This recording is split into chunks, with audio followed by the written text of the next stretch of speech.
Bienvenidos a una nueva clase. El día de hoy hablaremos de las reformas borbónicas, un tema muy importante para dar inicio con la historia del México independiente. La Nueva España inició el siglo XVIII como la posesión más importante de España, la joya de la corona. Para estos años se puede apreciar una noción de identidad propia entre los criollos.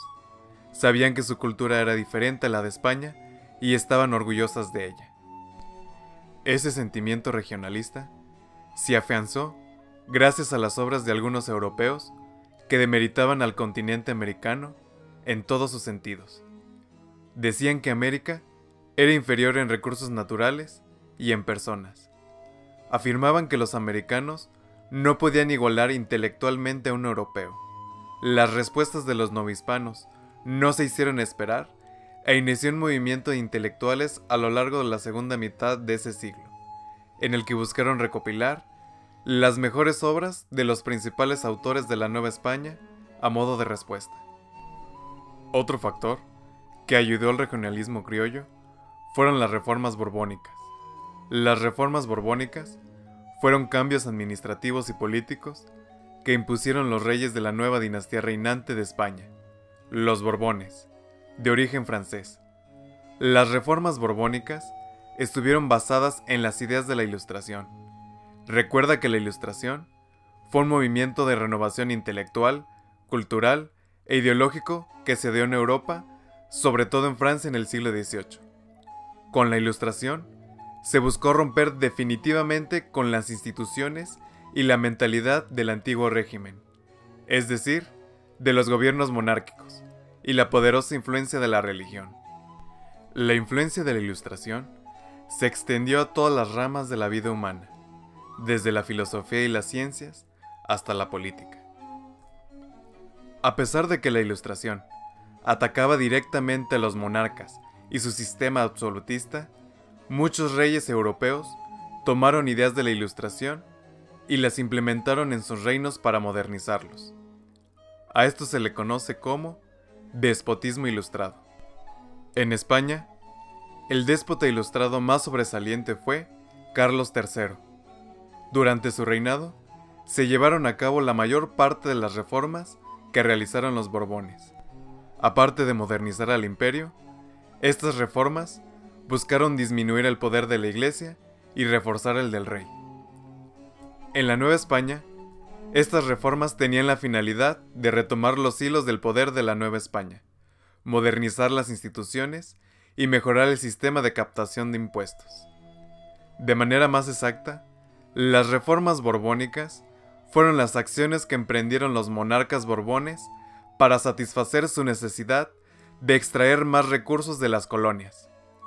Contrario a lo que se puede pensar, estas acciones no solo respondían a la ambición de enriquecerse, eran necesarias para mantener la maquinaria de guerra de una decadente España imperial que no podía competir con las grandes potencias de la época, como Inglaterra. De hecho, los ingleses se adueñaron por un tiempo de Florida e incluso invadieron La Habana y Manila en la década de 1760, dos de los puertos más importantes del Imperio Español. Un siglo antes, los ingleses ya habían invadido territorio novohispano cuando saquearon durante unos días la ciudad de Campeche. Pero bueno, ¿qué países no han invadido los ingleses? Game of Risk. Who goes first? I believe it's my turn. All right. I think I will invade India. What? Again? You really want to go through this again? Oh, Seriously? not there. You never change. You never changes. I'll invade Ireland. Really? Again, yep. Good point. Always the same with this guy. I will invade Hong Kong, Sri Lanka, New Zealand, Australia, Egypt. I will probably skip my turn. All right.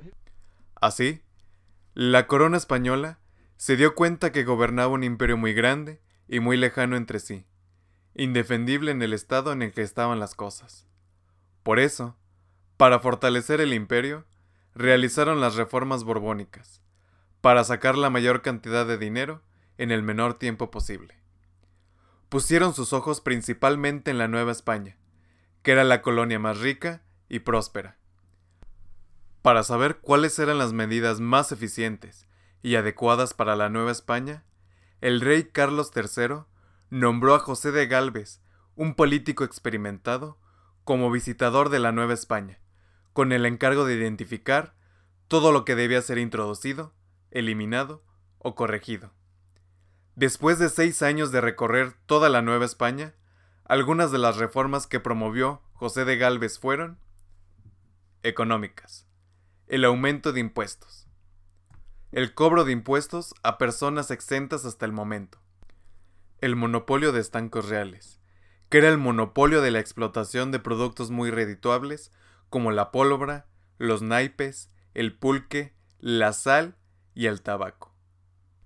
La disminución de precios de azogue, que era mercurio para limpiar la plata, y pólvora para disminuir los gastos de los mineros y así incrementar la extracción de plata.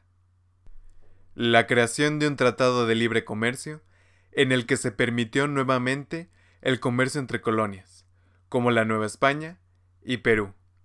De igual manera, se autorizó el comercio neutral, es decir, se permitió el arribo de comerciantes extranjeros a los puertos de América.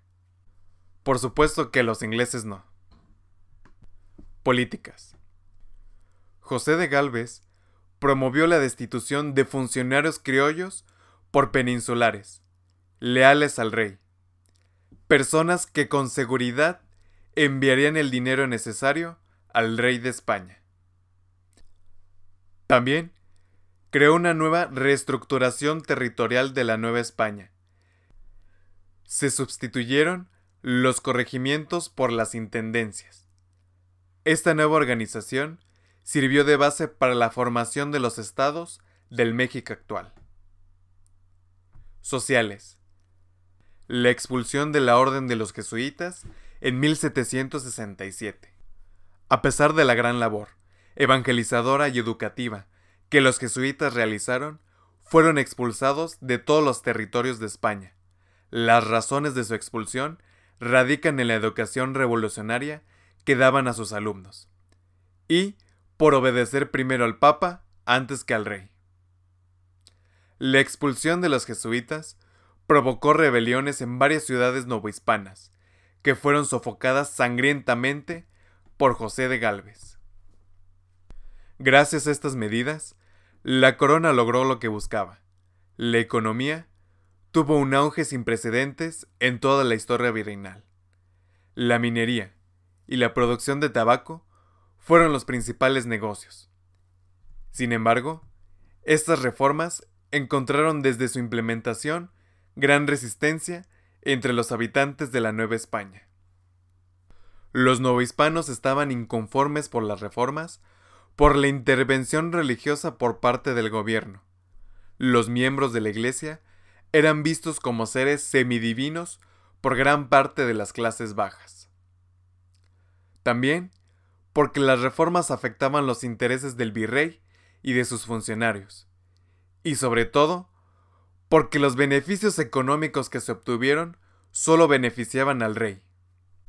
Gracias a las reformas borbónicas, para fines del siglo XVIII y principios del XIX, los ingresos del rey en la Nueva España se habían multiplicado por 4. No obstante, las guerras europeas, en las que España seguía envuelta, y los gastos militares necesarios para fortalecer las fronteras del imperio, provocaron que buscaran medidas extremas para sacar todavía más recursos de la Nueva España. Para esos momentos, los novohispanos pagaban un 70% más de impuestos que los contribuyentes de España. A esta carga fiscal se le aumentó una serie de préstamos y donaciones que la corona española pidió a las instituciones e individuos de la Nueva España. Las medidas llegaron a tal extremo que incluso se adueñaron de los recursos de los pueblos de indios, de los fondos destinados para las viudas de funcionarios y militares, y de los fondos de la Iglesia, destinados a apoyar las principales actividades económicas como la agricultura, la ganadería y la minería. La Nueva España otorgaba el 40% de sus ingresos a la corona. Esto, aunado a los propios gastos del virreinato, provocaron que la Nueva España no pudiera reinvertir en sus actividades económicas y posteriormente obtener beneficios. La extracción de capital por parte de la corona provocó un estancamiento económico en la Nueva España que heredaría el México independiente y no se podría revertir hasta 100 años después, durante el Porfiriato. En esos mismos años, se vivió una terrible sequía que provocó hambrunas y muertes, sobre todo entre la población indígena. Los criollos estaban muy descontentos porque no podían ejercer un gobierno propio, y los gobernantes españoles se dedicaban a recolectar las riquezas de la Nueva España y mandarlas a España. El sentimiento de identidad y nacionalismo criollo llegó a su punto más alto. Ya no estaban dispuestos a ser vasallos secundarios del rey. Para principios del siglo XIX, había nubes de guerra en la Nueva España.